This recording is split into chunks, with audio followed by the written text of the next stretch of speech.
मेरे प्यारे दोस्तों, जैसा कि आप सभी को अच्छे से पता है कि 1 जुलाई सन 2024 वो दिन था जिस दिन से पूरे देश के अंदर 3 नए कानून आए थे और पुराने कानून के अंदर बदलाव हो गया था। तो ऐसे में जो नए कानून आए थे उनके अंदर पतियों के पक्ष के अंदर विशेष कुछ भी नहीं था। आपको पता है कि केवल नंबरिंग बदली थी, जबकि कानूनी सिस्टम वो का वो चल रहा था। तो ऐसे में सभी पतियों की डिमांड थी कि अब हमारे लिए भी ऐसा कानून होना चाहिए, कानून में ऐसा परिवर्तन होना चाहिए जिससे हमें भी न्याय मिल सके, हमारे भी आवाज़ उठ सके और हमारे भी अधिकार हो, जिससे हम दुखी और पीड़ित ना हो। क्योंकि आपको पता है कि महिलावादी कानून है, महिलाओं के पक्ष के अंदर काफ़ी सारे कानून है और इसी वजह से महिलाओं का साथ हर जगह पे दिया जाता है। अगर वो झूठी है तब भी उनके झूठे केस चलते हैं और उन झूठे केसों के अंदर पतियों को बहुत ज़्यादा प्रताड़ित किया जाता है, उनके साथ में क्रूरल्टी होती है, हरासमेंट होता है, उनका बहुत अधिक समय और पैसा बर्बाद होता है। कुल मिलाकर पतियों को झूठे केसों के अंदर परेशानियों का सामना उठाना पड़ता है और उस गलत झूठी पत्नी का मेंटेनेंस भी बन जाता है, कोर्ट उसका मेंटेनेंस भी बना देती है और पति न चाहते हुए उस गलत पत्नी को कोर्ट के ऑर्डर के मुताबिक मेंटेनेंस देते हैं, भरण पोषण की राशि देते हैं। जबकि पति का मन ऐसी गलत पत्नी को बिल्कुल भी पैसा देने का नहीं होता है, पर क्या करे, ये पति की मजबूरी है। जो पत्नी पति के लिए कुछ कर ही नहीं रही है, अपने पत्नी धर्म का पालन ही नहीं कर रही है, उल्टे उसने झूठे केस और डाले हैं, पति के लिए मुसीबत और खड़ी कर दी है, तो क्या ऐसी पत्नी को पति पैसा देना चाहेंगे? बिल्कुल भी नहीं देना चाहेंगे, बिल्कुल नहीं देना चाहते हैं पति लोग। क्योंकि ऐसे सवाल मेरे पास में आए दिन आते रहते हैं, ऐसे केस में आए दिन देखता रहता हूं। तो दोस्तों, मैं आपको बताना चाहता हूं कि जो पत्नी के झूठे केस हैं, जो आप उम्मीद लगाए हुए हैं कि ऐसे झूठे केस पति के ऊपर नहीं चलने चाहिए, पतियों की भी पुलिस सुने, कोर्ट सुने, हर जगह पे पतियों की सुनवाई होनी चाहिए। जो पत्नी ने झूठे केस चलाए हैं वो सारे के सारे झूठे केस तुरंत खारिज हो जाने चाहिए। पहली बात तो केस दर्ज ही नहीं होने चाहिए और वो पत्नी अगर केवल पति को परेशान करना चाहती है, उसका समय बर्बाद करना चाहती है, पति को अगर डाइवोर्स लेना है, तलाक लेना है, तो पति को तुरंत तलाक भी मिल जाना चाहिए। ऐसी कानून व्यवस्था होनी चाहिए और उस गलत पत्नी को पनिशमेंट भी मिलनी चाहिए। तो बिल्कुल दोस्तों, ये सारा सब कुछ अब आपको बदलाव देखने को मिलेगा। 1 जुलाई सन 2025 अब आ रही है और इससे बस अब पतियों का भलाई होने वाला है, पतियों को फायदा ही होने वाला है। पतियों को अब किसी भी तरीके की कोई भी चिंता करने की जरूरत नहीं है। बस पतियों को ये 3 प्रमुख कागज बनवाने हैं और इसी से अब पति का सारा सोल्यूशन हो जाएगा, सारा समाधान हो जाएगा। जो भी पति चाहते हैं वो सब कुछ अब होने वाला है। तो बिल्कुल अंत तक आप मेरे साथ में बने रहिए। यही महत्वपूर्ण जानकारी इस वीडियो के अंदर मैं आपको अच्छे से समझाने वाला हूं। वीडियो बहुत ही महत्वपूर्ण है, बहुत ही फायदे का है। ये जानकारी आपको जल्दी से कोई भी नहीं देगा जो इस वीडियो के अंदर आपको मिलने वाली है। तो अंत तक बने रहिए, पूरी जानकारी का फायदा उठाइए और इस चैनल को अभी तक सब्सक्राइब नहीं करे हैं तो सब्सक्राइब भी कर दीजिए और साथ में बेल आइकन को भी दबा दीजिए। तो चलिए शुरू करते हैं। तो वेलकम दोस्तों, मैं हूं आपको अपने एडवोकेट जितेंद्र। तो दोस्तों, आपको अच्छे से पता है कि 1 जुलाई सन 2024 को जो कानून लागू हुए थे पूरे देश के अंदर, तो इन कानून का अनाउंसमेंट सबसे पहले अमित शाह जी ने किया था और उन्होंने ये बताया था कि अब देश के अंदर नए कानून लागू होंगे और पुराने जो अंग्रेजों के जमाने से कानून चले आ रहे हैं उनके अंदर बदलाव होगा। तो ये आपको पता है कि जो नए कानून लागू हुए उनके अंदर विशेष पतियों के लिए कुछ भी नहीं था, पर अब जो पति चाह रहे हैं कि उनके लिए भी विशेष होना चाहिए। पतियों का भी अब फायदा होगा, पतियों की भी हर जगह पे सुनवाई होगी, उनको भी न्याय मिलेगा। बस इसके लिए पतियों को बस छोटा सा काम करना होगा। तो दोस्तों, थोड़ा डिटेल के अंदर मैं जानकारी आपको अच्छे से समझा देता हूं, पर अंत तक मेरे साथ में बने रहिए। ये आपको पता है कि पत्नी का सबसे पहला केस होता है, वो केस होता है दहेज का केस, आईपीसी 490 या फिर बीएनएस 85 का केस। इस केस के अंदर पत्नी किसी को भी नहीं छोड़ती है, पति, पति के घर वाले, रिश्तेदार सभी का नाम लिखवा देती है, यहाँ तक कि दूर दूर रिश्तेदारों और परिवार वालों का नाम लिखवा देती है जिनका इस केस से कोई भी मतलब नहीं होता है। जो एक छत के नीचे भी नहीं रहते हैं उनका नाम भी इस केस के अंदर होता है और एक छत के नीचे जो रहते हैं उनका अगर इस केस से कोई भी मतलब नहीं है, जैसे कोई बुजुर्ग व्यक्ति है, कोई मेडिकल प्रॉब्लम है, तो उनका नाम भी इस केस के अंदर होता है। कुल मिला के पत्नी ऐसे केस के अंदर जिनका नाम भी उसको मिलता है सभी का नाम वो लिखवा देती है। उसका कहना होता है कि मेरे पति, पति के घर वाले, रिश्तेदार, इन सभी ने मेरे से दहेज की डिमांड की, पैसों की डिमांड की, मुझे मारा पीटा, मेरे साथ में क्रूरल्टी की, मुझे मारपीट के घर से बाहर निकाल दिया और इन लोगों ने मेरी जान लेने की भी कोशिश की है। ये सारी बातें पत्नी बताती है कि उसके साथ में बहुत ही ज्यादा गलत अत्याचार किया गया है। पर इतना गलत होने के बाद में भी कई सारी पत्नियां तो तुरंत एक्शन नहीं लेती है, पति से अलग होने के काफी समय के बाद में एक्शन लेती है। 1 महीने के बाद में एफआईआर करवाती है, फिर केस दर्ज करवाती है और इन सारी बातों का उसके पास में कोई भी एविडेंस नहीं होता है, कोई भी सबूत नहीं होता है, मनगढ़ंत सारी बातें होती है। उसके दौरान न तो टाइम, डेट, पैलेस कुछ भी मेंशन नहीं करवाया जाता है, स्पेसिफिक रोल भी मेंशन नहीं करवाया जाता है कि आखिरकार उसके साथ में किसने कब क्या किया है, और सारी सामान्य स्टोरी होती है। तो ऐसा जो भी केस आपकी पत्नी ने अगर दर्ज करवाया है, किसी के ऊपर भी अगर ये केस चल रहा है, तो वो केस अब जट से खत्म होने वाला है। ये ऐसा केस बिल्कुल भी अब नहीं चलने वाला है, किसी के ऊपर भी नहीं चलने वाला है। बस इसके लिए पति को एक छोटा सा काम करना होगा, पति पक्ष को बस छोटा सा काम करना होगा। जिसके ऊपर भी ये केस चल रहा है बस उनको एक छोटा सा काम करना होगा। जहां पे भी ये केस चल रहा है, पुलिस थाने या फिर कोर्ट, किसी भी स्टेज के ऊपर चल रहा है, वहां पे बस ये छोटा सा काम करना होगा। तो छोटा सा काम ये है कि पति पक्ष को केवल 10 जजमेंट वहां पे दिखाने हैं, लगाने हैं। यकीन मानिए कि इन 10 जजमेंट से पूरा का पूरा केस जड़ से खत्म हो जाएगा, खारिज हो जाएगा। जिनका नाम भी ऐसे झूठे केस के अंदर पत्नी ने लिखवाया है, सभी इस केस से पूरी तरह से मुक्त हो जाएंगे, बरी हो जाएंगे।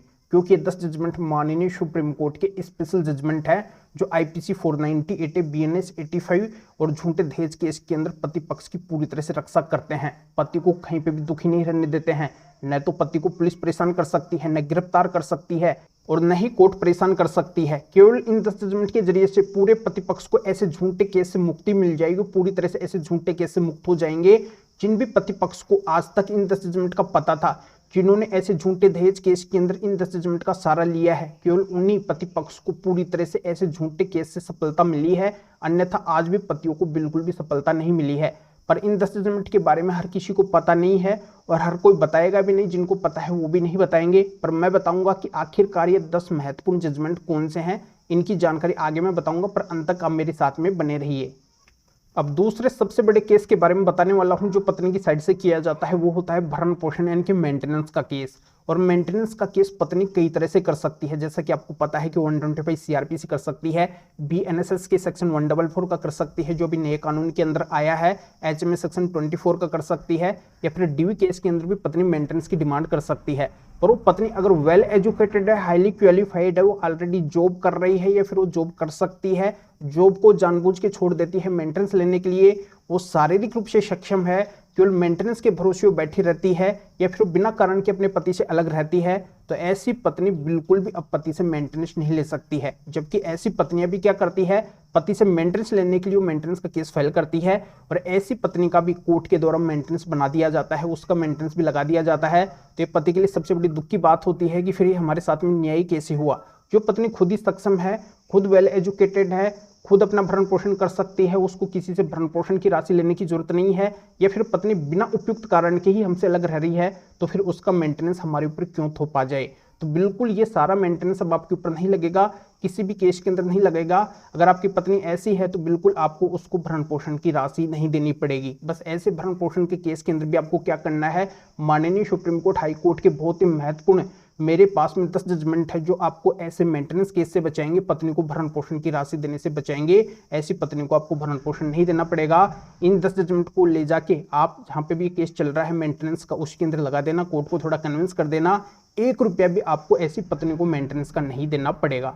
तो आखिरकार ये 10 महत्वपूर्ण जजमेंट कौन से हैं, आगे मैं इस वीडियो के अंदर बताने वाला हूं। अब दोस्तों मैं आपको पत्नी के तीसरे प्रमुख केस के बारे में बताने वाला हूं, जो है डीवी, डोमेस्टिक वायलेंस यानी कि घरेलू हिंसा का केस। ये केस करके पत्नी का ये कहना होता है कि मेरे पति के घर वालों ने मेरे साथ में घरेलू हिंसा की है, मेरे साथ में क्रूरल्टी की है, मुझे मारा है, पीटा है, मुझे घर से बाहर निकाल दिया है, तो अभी मुझे फिर से उनके घर के अंदर जाना है, क्योंकि रहने का मेरा कोई ठिकाना नहीं है और मुझे भरण पोषण की राशि भी मिलनी चाहिए। तो मैं आपको बताना चाहता हूं कि ऐसा अगर पत्नी का डीवी केस झूठा आपके ऊपर चल रहा है, तो आपको बस उसके अंदर क्या करना है, माननीय सुप्रीम कोर्ट, हाई कोर्ट और डिस्ट्रिक्ट कोर्ट के प्रमुख महत्वपूर्ण मेरे पास में 4 जजमेंट है, स्पेशल 4 जजमेंट है, इनको लगाना है। पूरा का पूरा पत्नी का जो डीवी केस आपके ऊपर झूठा चल रहा है वो जड़ से खत्म हो जाएगा, खारिज हो जाएगा। जिनका नाम भी ऐसे झूठे केस के अंदर है वो पूरी तरह से ऐसे झूठे केस से बरी हो जाएंगे, और ऐसे झूठे केस के अंदर पत्नी को किसी भी तरीके का राइट्स आपको नहीं देना पड़ेगा, न तो उसको मेंटेनेंस मिलेगा, न उसको घर में रहने का अधिकार मिलेगा। सारा केस जड़ से खत्म हो जाएगा, और ऐसा झूठा डीवी का केस करने पे उसके ऊपर भारी भरकम जुर्माना भी लगेगा। बस आप यही करना, इन 4 जजमेंट्स को ले जाके, जो मैं आपको बताया कि माननीय सुप्रीम कोर्ट, हाई कोर्ट और डिस्ट्रिक्ट कोर्ट के 4 स्पेशल जजमेंट मेरे पास में है, उस केस के अंदर लगा देना जहां पे भी ये केस चल रहा है, और कोर्ट को थोड़ा सा कन्विंस कर देना। बस आपका फायदा इसी से हो जाएगा, ज्यादा कुछ आपको करने की जरूरत ही नहीं है। तो इन 4 स्पेशल जजमेंट की डिटेल भी आगे मैं इस वीडियो के अंदर आपको बताने वाला हूं। अब मैं आपको बताने वाला हूं अंतिम सबसे महत्वपूर्ण केस के बारे में, जिनमें बहुत सी पत्नियों की गलती होते हुए भी वो पति के साथ में न तो रहना चाहती है, नहीं वो पति को डाइवोर्स देना चाहती है। तो ऐसे में फिर पति के लिए क्या ऑप्शन है, पति के लिए ऑप्शन है कि पति को खुद से तो एक तरफा तलाक का केस फाइल करना ही पड़ेगा। पर आपको पता है कि कोर्ट जल्दी से पति को एक तरफा तलाक नहीं देती है, जबकि वो पत्नी क्रूर अत्याचारी होती है, वो पत्नी पति के साथ में क्रूरल्टी करती है, पति के फैमिली मेंबर सभी को परेशान करती है, और अलग होने के बाद में भी वो किसी को चैन से नहीं जीने देती है, कई सारे झूठे केस फाइल कर देती है, जगह जगह पे उनको अपमानित करती है, लज्जित करती है, उनकी मानहानि करती है। कई बार वो पति को भी बोलती रहती है कि मुझे किसी के साथ में नहीं रहना है। कुल मिला के वो पत्नी पति के साथ में क्रूरल्टी करती है। तो इस क्रूरल्टी ग्राउंड से अगर पति डाइवोर्स लेना चाहते हैं, एक तरफा तलाक लेना चाहते हैं, पति का अगर इस क्रूरल्टी ग्राउंड का एक तरफा तलाक का केस ऑलरेडी चल रहा है या फिर चलाने वाले हैं, तो पति के लिए तलाक लेना बहुत ही आसान हो गया है। एक तरफा तलाक भी अब पतियों को बड़ी आसानी से मिलेगा, चुटकियों के अंदर मिलेगा।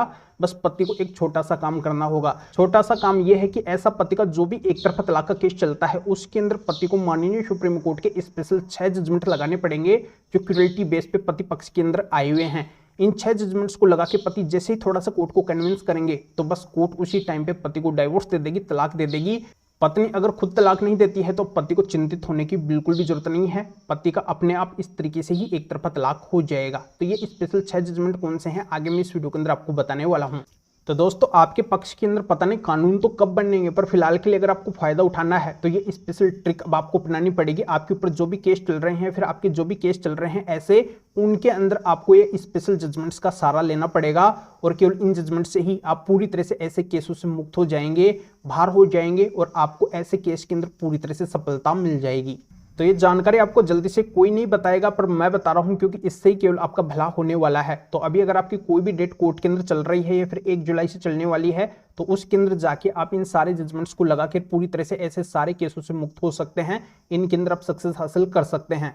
तो जैसा कि मैं आपको बताया कि झूठे दहेज केस IPC 490, 80 या फिर BNS 85 या फिर इनके साथ में अदर कोई भी सेक्शन है, तो इन सभी से रिलेटेड मेरे पास में स्पेशल माननीय सुप्रीम कोर्ट के 10 जजमेंट है और सभी मेंटेनेंस केस से रिलेटेड भी मेरे पास में 10 जजमेंट है और झूठे DV केस से रिलेटेड मेरे पास में 4 जजमेंट है और ऐसे एक तरफा तलाक यानी कि कंटेस्टेड डाइवोर्स से रिलेटेड मेरे पास में 6 जजमेंट है। तो टोटल ये 30 यानी कि 30 जजमेंट का सेट हो गया। तो इन सभी 30 जजमेंट के सेट को अगर आप मेरे से लेना चाहते हैं तो इस वीडियो के डिस्क्रिप्शन के अंदर जाइए या फिर जो स्क्रीन के ऊपर आपको व्हाट्सएप नंबर दिखाई दे रहे हैं, तो इस व्हाट्सएप नंबर के ऊपर भी आप व्हाट्सएप पर मैसेज करके आप बता सकते हैं कि आपको इन सभी केस से रिलेटेड 30 यानी कि 30 जजमेंट की जरूरत है। तो मेरा असिस्टेंट आपको व्हाट्सएप पर रिप्लाई देगा, आपको प्रोसीजर बताएगा, फिर आपके व्हाट्सएप पे ही इन महत्वपूर्ण 30 जजमेंट की PDF कॉपी का सेट भेज देगा, जिनको आप निकलवा के आपके ऊपर ऐसा जो भी केस है उसके अंदर लगा के और पूरी तरह से आप फायदा उठा सकते हैं। या आप इस मैटर में या फिर और किसी भी कानूनी मैटर में कानून के बारे में मेरे से अधिक जानकारी लेना चाहते हैं, मेरे से फोन पर भी बात करना चाहते हैं, तो भी आप इस व्हाट्सएप नंबर के ऊपर व्हाट्सएप पर मैसेज करके अपॉइंटमेंट बुक करवा के डायरेक्ट आप मेरे से फोन पर भी बात कर सकते हैं।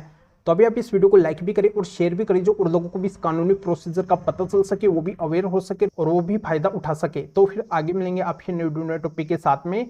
आप सभी का बहुत बहुत धन्यवाद।